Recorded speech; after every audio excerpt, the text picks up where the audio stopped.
Reading का मतलब पढ़ने से कुछ ज्यादा है। रीडिंग बेसिकली राइटर और रीडर के बीच का कनेक्शन है जो अपने रीडर को बुक के माध्यम से कुछ सिखाना चाहता है और बुक से ज्यादा सीखना रीडिंग करना होता है।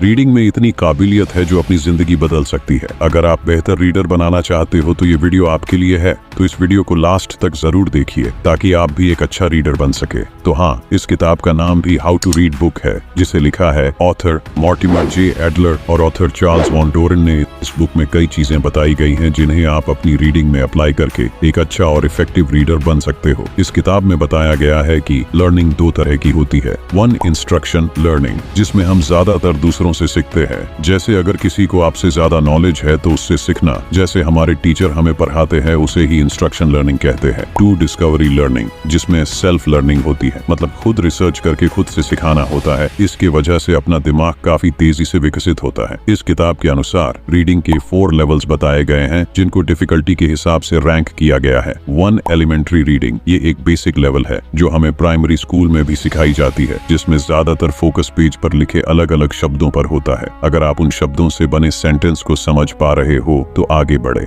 2, इंस्पेक्शनल रीडिंग, इस लेवल में एक किताब को निश्चित टाइम में पढ़ कर खत्म किया जाता है। इसमें हम किताब को पीआरएचने से पहले उस किताब की इंडेक्स, प्रीफेस और फ्रंट एंड बैक को एनालाइज करते हैं। 3, एनालिटिकल रीडिंग, इस लेवल तक आते आते आप अच्छे रीडर बन चुके होंगे। इस लेवल में किसी बुक को समझने के लिए उसे बार बार पीआरएच सकते हैं। इसमें चीजों को ज्यादा से ज्यादा समझने का गोल होना चाहिए। इसमें हम हमेशा एक्टिव रीडिंग करते हैं, जिसमें हम लगातार बुक से जुड़े होते हैं, और ये इफेक्टिव तभी होता है जब किसी टॉपिक और लेसन को गहराई से समझना चाहते हैं। 4, सिंटॉपिकल रीडिंग, ये सबसे चैलेंजिंग लेवल है। इसका मतलब है आप सब कुछ अच्छे से देख पा रहे हो, समझ पा रहे हो कि हर एक चीज दूसरी चीजों से कैसे कनेक्ट है, सोच पा रहे हो और मिलती जुलती किताबों से कंपेयर कर पा रहे हो। ये एक एक्टिव रीडिंग होती है। इस लेवल तक पहुंचने के लिए आपको टाइम प्लस एफर्ट्स की जरूरत होती है, जो आपकी अंडरस्टैंडिंग को और मजबूत बनाता है। ये थी 4 लेवल्स ONF रीडिंग जो इस किताब में दी गई है। और हाँ, आप किस लेवल तक पहुंच गए हो कमेंट सेक्शन में जरूर बताना। अब हम समझते हैं how to be demanding reader. अगर आप सोने के लिए रीडिंग करते हो तो आप एक्टिव रीडर नहीं।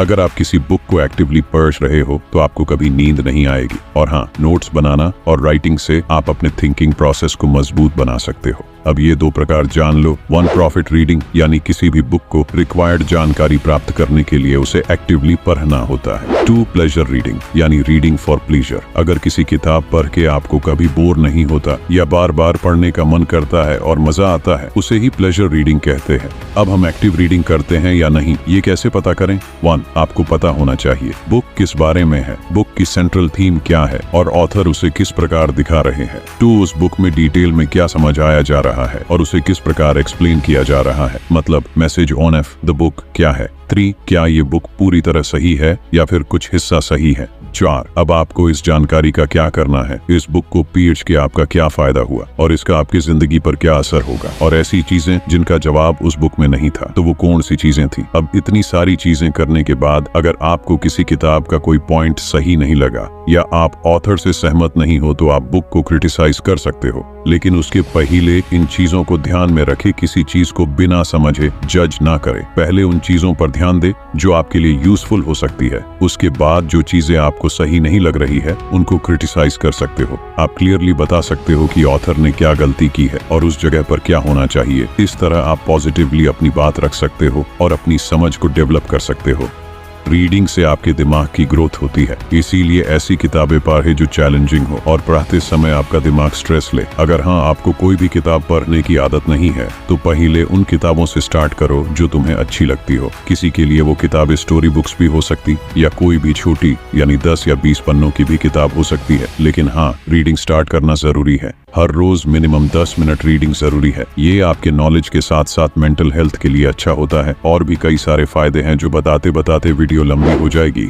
ऐसे ही वीडियोस के लिए चैनल को सब्सक्राइब करें और बेल आइकॉन दबाना मत भूलिए। धन्यवाद।